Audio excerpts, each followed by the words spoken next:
Políticos, desde que o mundo é mundo, criam leis idiotas para os mais diversos motivos. A maior parte delas tem boas intenções, querem gerar um impacto positivo na sociedade. Mas o que a sociedade em geral e os políticos em particular falham em perceber é que o efeito de uma lei não depende das boas intenções dela. Algumas leis idiotas criadas por políticos simplesmente caem na irrelevância, simplesmente são ignoradas e não fazem efeito algum. Essas são as boas leis, porque as outras, a maior parte das leis idiotas, não apenas falham em atingir o objetivo pretendido, como geram um prejuízo enorme para toda a sociedade. Mas, de todas as ideias idiotas criadas por políticos em toda a história, em todos os países, as leis contra o trabalho são as piores. Como explicamos no vídeo, sem governo quem vai proteger o trabalhador, essas leis sempre prejudicam a parte mais fraca, lógico, prejudicam o empregado. E dentre as leis contra o trabalho,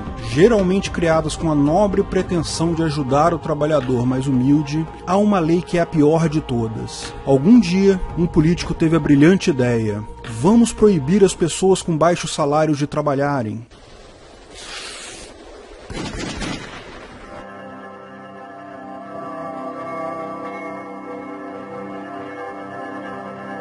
Salário mínimo ajuda o trabalhador? Adivinha, se proibir alguém de trabalhar só porque o salário dessa pessoa seria baixo, ajuda ou atrapalha aquela pessoa? É lógico que só atrapalha. Ok, tem gente reclamando que a lei não é essa. A lei proíbe o empregador de contratar alguém com salário abaixo de X. Para você que reclamou isso, eu vou ensinar uma dica de ouro. Qualquer lei imposta por terceiros ou uma relação entre duas partes voluntárias, no caso patrão e empregado, o custo dessa lei cai sobre a parte mais fraca, sobre o empregado no caso. Ou, em linguagem mais simples, se mudar a regra do jogo, é sempre a parte mais fraca que acaba pagando o pato. Sempre que lerem uma lei, considerem os efeitos dela recaindo exclusivamente sobre a parte mais fraca, porque é isso que acontece na prática. Quando havia a lei que obrigava o comerciante a vender no dinheiro pelo mesmo preço que no cartão, quem se dava mal? O comerciante? Não, ele vai aumentar o preço em dinheiro. O cliente que é a parte mais fraca. Essa lei deveria ser lida da seguinte forma: lei obriga o cliente a pagar em dinheiro a taxa do cartão de crédito. Mas lógico, mesmo a lei mais idiota do mundo tem uma boa intenção. Ninguém gosta de ganhar pouco. É triste ver trabalhadores que precisam labutar o dia inteiro em troca de uma miséria de salário. Ninguém tem dúvidas de que isso é ruim, que seria bom que isso mudasse. Seria ótimo que todos ganhássemos bem.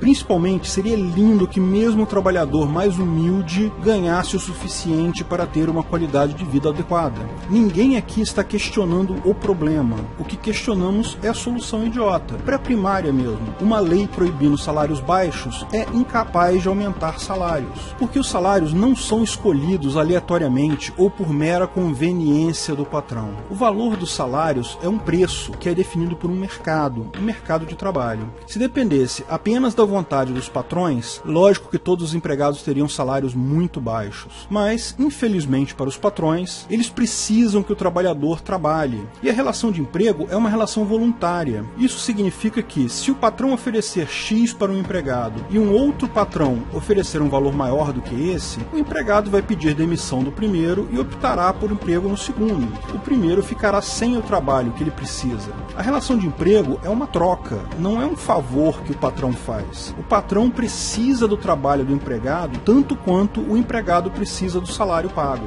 Se o patrão oferece pouco pelo trabalho, ficará sem o trabalho que precisa. É o mercado. Tem a oferta, que é o número de profissionais capazes de prestar aquele serviço, e tem a demanda, que é o número de patrões que precisam daquele trabalho fornecido.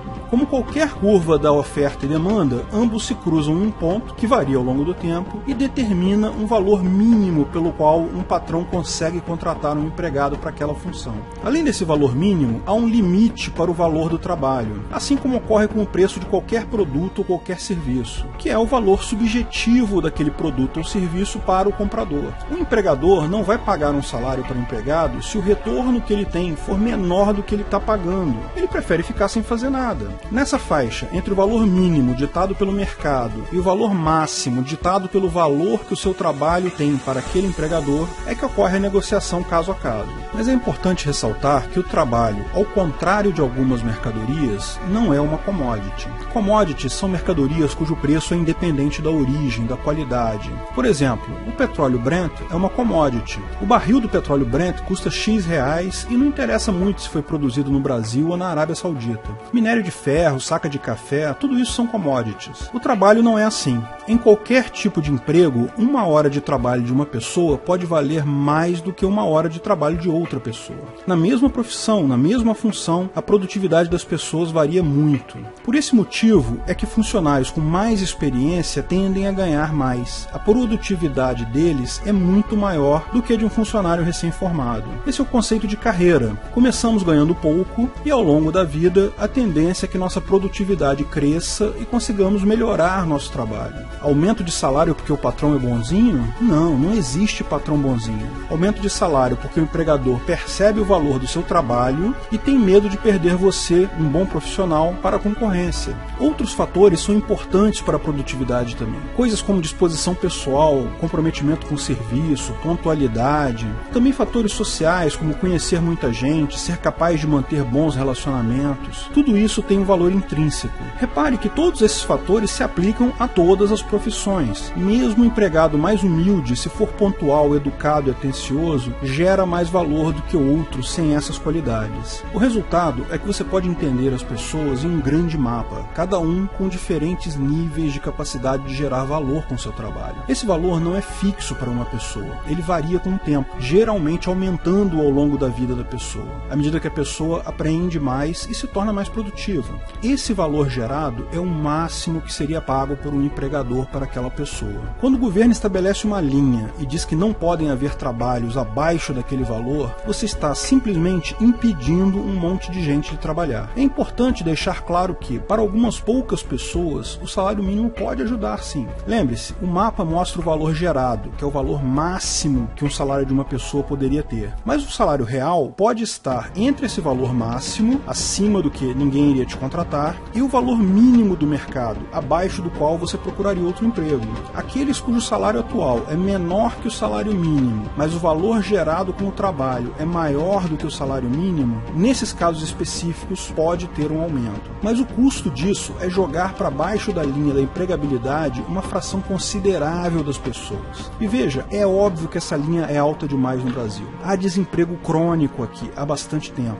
Há uma dificuldade enorme, principalmente por aqueles que estão se iniciando no mercado de trabalho, de conseguir a primeira colocação. Repare como a lei é cruel. Ela impede o jovem de conseguir o seu primeiro emprego, que sim, ele ganharia uma miséria, mas ganharia principalmente experiência, contatos que permitiriam que ele, no futuro, ganhasse melhor. Mesmo para pessoas mais velhas, aquelas cujo valor gerado é baixo, acabam simplesmente proibidas de ter uma carreira profissional. Todo esse custo social serve apenas para bancar uma pequena minoria de trabalhadores limítrofes e, claro, bancar o discurso ultrapassado da galera que ainda estuda economia em livros do século XIX. Mas não é triste que essas pessoas iriam ganhar menos que o mínimo? Dá para viver com menos que um salário mínimo? Essa não é a conta. Essas pessoas já vivem com menos que o mínimo. Elas são empurradas para empregos ainda piores em condições ainda mais perversas porque são proibidas de trabalhar em atividades que lhe renderiam um valor um pouco melhor, mas ainda abaixo do mínimo. Veja as estatísticas do IBGE. A maior parte dos brasileiros já vive com menos de um salário mínimo. A lei é incapaz de aumentar os salários. Só serve para prejudicar aqueles mais humildes e os mais jovens. Pense bem, se você trabalha em uma determinada profissão e, por qualquer motivo, o valor do seu trabalho é pouco valorizado, ainda assim é melhor para você vender o seu trabalho por um preço baixo do que não ter opção alguma e ter que ficar desempregado. Por uma série de razões. Primeiro, porque algum dinheiro é sempre melhor do que nenhum dinheiro.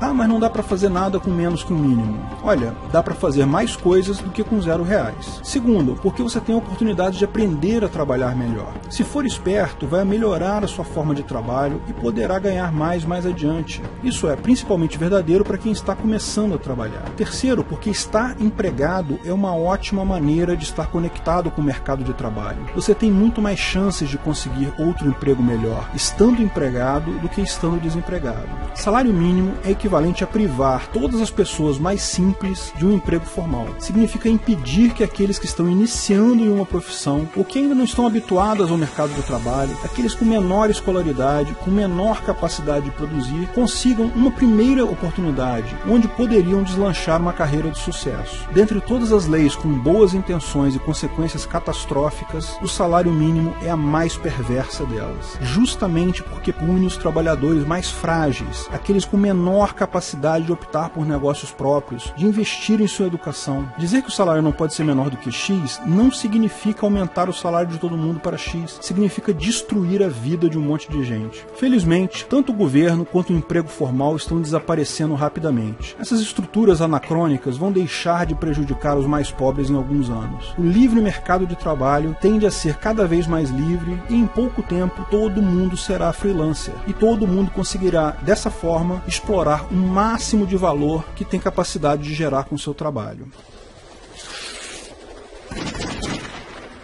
Se você gostou do vídeo, não esqueça de curtir e compartilhar. Clique no logo do canal para assinar e ser avisado de novos vídeos. Se quer saber mais sobre o assunto, veja um desses vídeos que selecionamos para você. Agradecemos ao apoio dos nossos patrocinadores: Orian Neto, Breno Meneghetti, Paulo Martins, Felipe Murta, Guilherme Ribeiro, Rogério Souza, Daniel Iopi, Felipe Zavan, Diego França, Joaquim Neto, Thiago Santos, Rodrigo Galberto, Olímpio Ferreira. Um agradecimento especial para a comunidade Ancapsu, que me ajuda a produzir esses vídeos. E para os administradores do canal do YouTube e da página do Facebook, Pedro Baldi e David Coutinho. Se quiser contribuir com o canal, ajudar na divulgação do anarcocapitalismo, veja na descrição do vídeo de que formas você pode fazer isso.